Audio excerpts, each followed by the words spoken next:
Hello everyone, welcome back to our channel. Today, I'm going to show you how to fix white balance in DaVinci Resolve quickly and easily. Let's get started. First, open your project in DaVinci Resolve and head over to the Color tab. Here, we'll use the vector scope and the offset wheel in the primary color wheels to correct the white balance. You'll find the vector scope in the bottom right of your screen next to the keyframe section. Click the drop-down menu and select Vector Scope.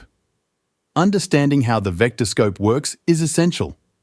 The vector scope displays colors as a circle, with magenta at the top right, followed by blue, cyan, green, yellow, and red. The center represents clean white, and as you move outward, the colors become more saturated.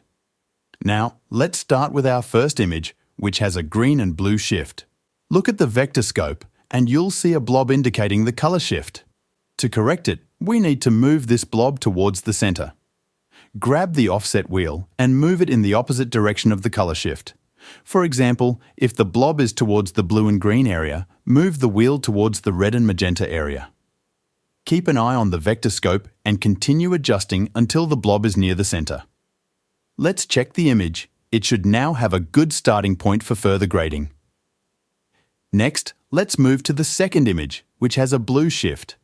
Again, look at the vector scope and use the offset wheel to move the blob towards the center. This time, it might be trickier because the blob is small. To make it easier, go to the settings in the top right of the vector scope and activate Show 2x Zoom. This will magnify the scope, making it easier to see and adjust. Move the offset wheel until the blob is centered. Finally, let's correct the third image, which has a magenta shift. Use the same method. Move the offset wheel towards the green side until the blob is near the center. And there you have it. Once you understand this technique, you can color correct and white balance any image in seconds using just the vector scope and the offset wheel. That's it for today's tutorial. If you found this helpful, please consider leaving a like and a comment. Thanks for watching, and I'll see you next time.